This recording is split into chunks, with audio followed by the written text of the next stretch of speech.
अगर मैं आपको ये कहूँ कि आपकी फैमिली में या रिलेटिव्स में किसी के घर पर शादी हो और बारात लौटते हुए घर ना लौटे, वो बीच किसी रास्ते में ही गायब हो जाए, ना ही कोई बॉडी मिले, ना कोई कपड़ा, ना कोई सबूत, तो आप क्या सोचोगे और कहाँ उन्हें ढूंढोगे? और वो लौट कर ही ना आए, कभी भी लौट कर ना आए, तो आप पे क्या बीतेगी? तो आज हम बात करने वाले हैं एक ऐसी ही दिलचस्प कहानी पे। हरियाणा के एक गांव में एक घटना घट चुकी है, जहां पर 120 लोग दूल्हा दुल्हन के साथ, टोटल 120 लोग थे जो कि गायब हो चुके हैं, पूरी की पूरी बारात। अगर मैं आपको प्रॉपर डिटेल में बताऊं तो कहानी मतलब जो बात है वो शुरू होती है बहुत पहले ही। बेसिकली जैसे बारात वगैरह जो पहले होती थी वो रुकती थी, जगह जगह पर स्टे लेती थी, क्योंकि उस टाइम पर, जिस टाइम की मैं ये कहानी आपको बता रहा हूँ, उस टाइम पर गाड़ियाँ वगैरह इतनी सक्षम नहीं थी। मतलब जैसे कि आज गाड़ियाँ वगैरह हैं जो कि हम चंडीगढ़ से दिल्ली सिर्फ दो तीन तीन चार घंटे में कवर कर लेते हैं। उस टाइम पे ऐसा कुछ नहीं था। जो मोड ऑफ ट्रांसपोर्ट था वो सिर्फ बैलगाड़ी वगैरह ही होती थी, या पैदल चलकर भी लोग जाते थे। जो ये कहानी है वो है एक रोहतक डिस्ट्रिक्ट में एक महम गांव की, जहाँ पर एक बावली जगह थी। मतलब जगह नहीं थी, बावली एक चीज़ होती थी। कैसे समझाऊँ आपको? जैसे आपने कुएं वगैरह देखे होंगे, तो जो पहले के कुएं होते थे वो थोड़े डिफरेंट टाइप के होते थे, जहाँ पर लोग कुएं के अंदर जाकर पानी लेके आ सकते थे। उसमें फ्लोर्स वगैरह होते थे।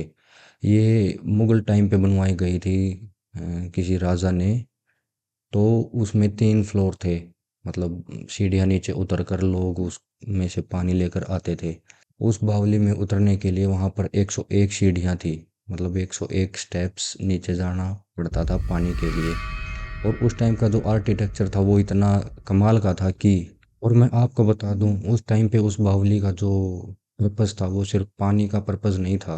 वो इस टाइप से बनाई गई थी कि वहाँ का एटमॉस्फेयर जो है वो ठंडा रहता था, तो वहाँ पर लोग अपने घोड़े वगैरह भी बांध देते थे। और वहाँ जो चैम्बर्स थे, रूम बने थे, वहाँ पर लोग रेस्ट भी करते थे।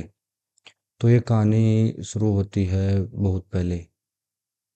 मेरे को एग्जैक्ट डेट वगैरह तो पता नहीं है, जो हमारे बुजुर्गों ने मेरे को बताई है, तो उस हिसाब से बता रहा हूँ मैं, जो वो भी सुनते आ रहे हैं। और ये घटना अगर आप वहाँ पर जाकर किसी से पूछोगे तो वो बोलते हैं कि हमें रात को भी शहनाइयों की आवाज़ आती है। तो क्या होता है कि एक बारात आती है, तो पुराने टाइम में वही बताया था मैंने कि घोड़े वगैरह पर ही बारात आती थी, पैदल भी आती थी। तो बारात आ रही थी, तो क्या होता है कि वो वहाँ पर उस जगह पर स्टे करते हैं, रुकते हैं, क्योंकि वो सोचते हैं कि चलो हम यहाँ पर थोड़ी देर आराम कर लेते हैं। तो वहाँ पर वो आराम करने के लिए रुकते हैं। तो सारे सभी इकट्ठे हो जाते हैं वहाँ पर, 120 के 120 लोग। तो क्या होता है कि थोड़ी देर बाद अंदर से एकदम ठंडी हवा का झोंका आता है। तो वो सोचते हैं कि इतनी ठंडी हवा आ रही है, तो हम नीचे जाकर देखते हैं। तो सारे के सारे लोग नीचे जाने लग जाते हैं। और उसमें से जो दूल्हे का दोस्त था, जैसे ही उसने पहली सीढ़ी पर पैर रखा, तो उसके कान में एक आवाज़ आई, वापिस लौट जाओ। उसे कुछ अजीब लग रहा था, तो उसने पीछे वापस मुड़कर भी देखा, लेकिन उसे पीछे और कोई नहीं दिखा। तो उसने सोचा कि ये सिर्फ मेरे मन का वहम होगा। लेकिन उसको नेगेटिव एनर्जी का थोड़ा सा एहसास तो हो रहा था। लेकिन जब सभी लोग जा रहे थे तो उसने भी सोचा कि छोड़ो, क्या ही होगा, मेरा मन का वहम होगा। तो उनके साथ नीचे नीचे नीचे चल पड़ता है। तो पहले वो लेवल 1 क्रॉस करते हैं, फिर लेवल 2, फिर लेवल 3। और जैसे ही वो नीचे उतरते हैं तो उन्हें गुफाएं दिखती हैं। तो उनके पास जैसे ही जो भी साधन थे, लालटेन वगैरह थी रोशनी के लिए, तो वो उसे ऑन करते हैं और गुफा के अंदर जाने लग जाते हैं रेस्ट करने के लिए। लेकिन दूल्हे का जो दोस्त है वो उसे रोकता है कि अंदर मत जाओ, मेरे को कुछ अच्छा नहीं लग रहा। तो वो बोलते हैं कि इसमें इतना घबराने वाली क्या बात है। जैसे कि दूल्हा उस नेगेटिव एनर्जी के वश में आ चुका था, तो वो दुल्हन का हाथ ज़ोर से पकड़ता है और गुफ़ा के अंदर चला जाता है। जो दूल्हे का दोस्त है वो गुफ़ा के बाहर ही उनका इंतज़ार करता है।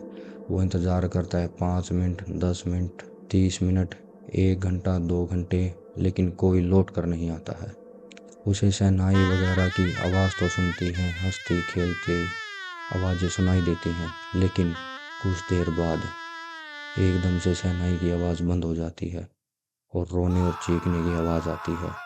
जैसे ही वो गुफा के अंदर गया, उसे कुछ भी नहीं दिखता, ना वो इंसान, ना और बारात के लोग।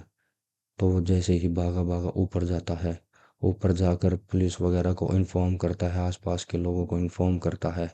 और उस टाइम पे ब्रिटिश पुलिस वगैरह ही होती थी, तो वो पुलिस वगैरह को लेकर आता है। तो सारी पुलिस वगैरह और आसपास के लोग हैं जो उस गुफा में रिसर्च करने लग जाते हैं। लालटेन वगैरह लेकर उस गुफा में जाते हैं, ढूंढते हैं और देखते हैं कि उन्हें वहाँ पर कुछ नहीं मिलता। वो गुफा के बिल्कुल आखिरी दीवार तक पहुँच जाते हैं जहाँ पर रास्ता बिल्कुल बंद हो जाता है। लेकिन उस टाइम पे जो लोगों का मानना था कि ये दीवार सीधी कनेक्ट हिसार, दिल्ली और लाहौर से कनेक्ट है, क्योंकि उस टाइम पे 17th सेंचुरी में एक बड़ा ही लेजेंड होता था जिसका नाम था ज्ञानी चोर। वो क्या करता था कि जो मुगल होते थे उनका जो सोना है वो चुरा कर, उनके पैसे वगैरह गहने वगैरह चुरा कर भाग जाता था और गरीबों की मदद करता था। जैसे ही मुगल की आर्मी उसके पीछे लगती थी, ज्ञानी चोर के पीछे, तो वो उस बावली में कूद जाता था। तभी से इसका नाम चोरों की बावली पड़ा था। जैसे ही वो बावली में कूदता था पानी के अंदर, वो वहाँ से एकदम बिल्कुल गायब हो जाता था और फिर किसी को नहीं दिखता था। मुगल आर्मी थी उसे ढूंढती तो वो मिलता भी नहीं था। तो इस करके बोलते हैं कि वहाँ पर टनल्स का पूरा प्रॉपर नेटवर्क बना रखा था उसने। मतलब उसके अलावा अगर कोई उस गुफा के अंदर उन टनल्स के अंदर जाता था तो वो वहीं पर गायब हो जाता था, क्योंकि वो वहीं पर भूल जाता था रास्ता बाहर निकलने का। उसे रास्ता बिल्कुल ही नहीं मिलता था। तो इस थ्योरी से भी बोलते हैं कि वो इसलिए बाहर नहीं आए। लेकिन पूरी की पूरी टीम ढूंढने लगती है, लेकिन वो टनल के एंड पर पहुंच जाते हैं, उन्हें तब भी कोई वहां नहीं मिलता। तो वहाँ के जो आसपास के लोग हैं आज भी, मैं करंट की बात कर रहा हूँ, जो आसपास के लोग हैं वो आज भी बोलते हैं कि यहाँ पर उन्हें रात के 2 बजे, 2:30 बजे शहनाइयों की आवाज़ आती है। दिन में तो सब नॉर्मल होता है, जैसे ही रात होती है तो उन्हें शहनाइयों की आवाज़ आने लग जाती है। लोगों के चिल्लाने की, चीखने की, नाचने की आवाज़ तक आती है।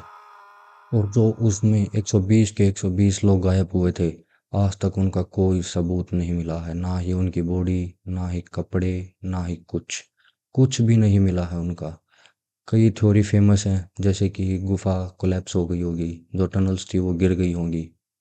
लेकिन अगर गुफा गिरती तो कम से कम उनकी बॉडीज तो मिलती, वो भी नहीं मिली। कई रिसर्चर्स ये भी कहते हैं कि वहाँ पर पोर्टल है जो एक डायमेंशन को दूसरे डायमेंशन के साथ जोड़ता है। लेकिन क्या पता उस गुफा में क्या रहस्य है। आज भी उस गुफा का जो पानी है वो काला पड़ चुका है और वहाँ पर कोई भी नहीं जाता है। और जो सीढ़ियाँ हैं वो भी टूट चुकी हैं। मतलब ऑलमोस्ट सारी सीढ़ियाँ तो नहीं टूटी हैं, लेकिन सीढ़ियाँ टूटनी स्टार्ट हो चुकी हैं।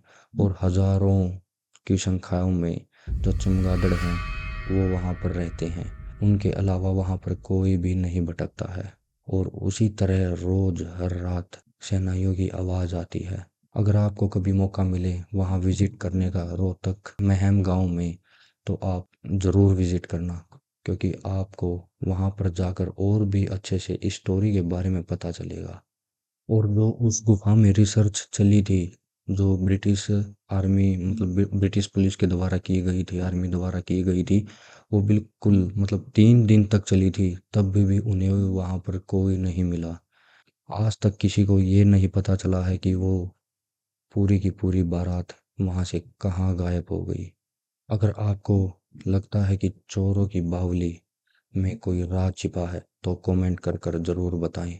और ऐसी इंडियन मिस्ट्री को सुनने के लिए, देखने के लिए हमारे चैनल को सब्सक्राइब करें। और मिलते हैं आप सबको एक और न्यू वीडियो में।